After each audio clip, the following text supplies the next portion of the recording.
Welcome back. You're watching Credlin. Well, French police have made 2 new arrests as the investigation into terror attacks in Nice continues.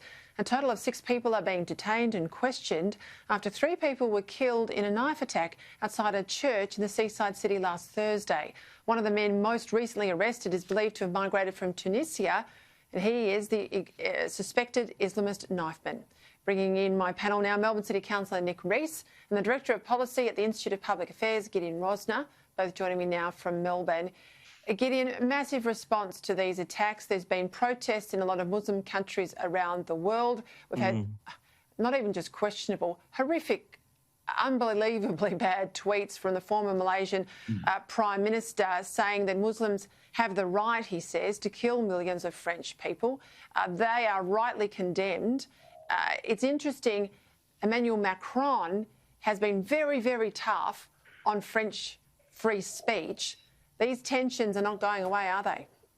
Look, they're not going away, Peter, and I just don't see how this ends. I feel like we're trapped in a cycle, especially with France. There's an attack.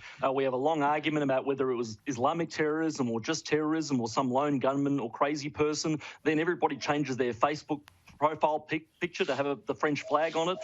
There's a hashtag about praying for Paris or something, and then everybody forgets about it and waits for the next attack to come. I don't know what the French authorities are doing in between that, but whatever they're doing, it's not working.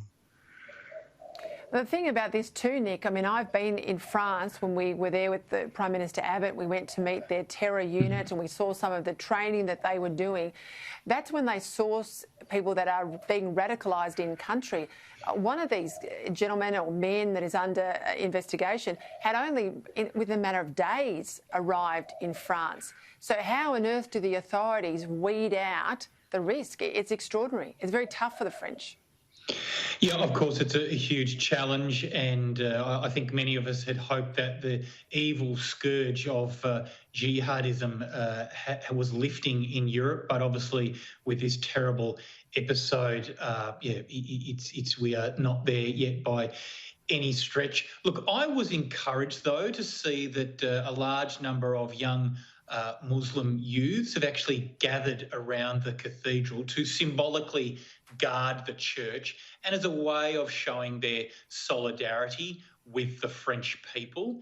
And I think if you look at the example of, even in New Zealand, where they had that horrible race-based attack in Christchurch, you know, the way they were able to stay together as a people as well. So I agree, everything needs to be done to clamp down on the evil of Islamic terror, but at the same time we need to do everything we can to keep societies bound together and remember our common humanity. Yeah, absolutely agree with that. I think we all can agree with that tonight. Opposition leader Anthony Albanese has taken a big whack at US President Donald Trump on the eve of the election. Some of the events in the US are of concern. I'm concerned that anyone who's a part of a democratic process would question that process before the ballots are held. And I think it stands in stark contrast to the way that we conduct elections here in Australia. Gideon, he's alluding to false reports here that Trump's planning to declare an early victory. He's got to be careful. He could be the president returned, and we don't like to wade into other people's election contests. No, and look, he'll face questions in a couple of years, if and when Donald Trump is re-elected this week, about how he can work with Donald Trump. It's a very, very silly thing to do. But more to the point, Peter, I would hazard a guess that a lot of voters who have left the Labor Party, people who, the quiet Australians, people who are formerly blue-collar Labor voters, probably like Donald Trump. They probably like what he's doing for employment in the Midwest and in parts of America that other presidents have forgotten. If Albanese was smart, he'd actually try to adopt some of Donald Trump's language and policies. But no, he's still going after the basket weavers of Grayndler, and the results will be what the results will be.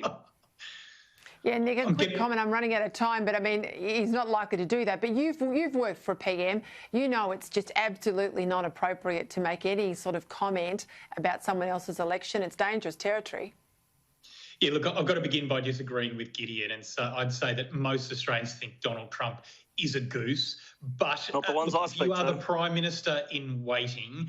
then you do have to be very careful about what you say publicly, particularly about another nation's domestic political affairs. Bill Shorten got himself into a little bit of trouble a couple of years ago when he made some claims about Donald Trump, and then surprisingly Trump went on to be elected president, and so you'd hope that the current Labor leader doesn't make the same mistake again. But if you do look at his comments today, Peter, I think he was confining his comments to voter suppression activity, which the Republicans are engaging in. We're splitting hairs. We're splitting hairs. Got to go. Yeah. Sorry, gentlemen.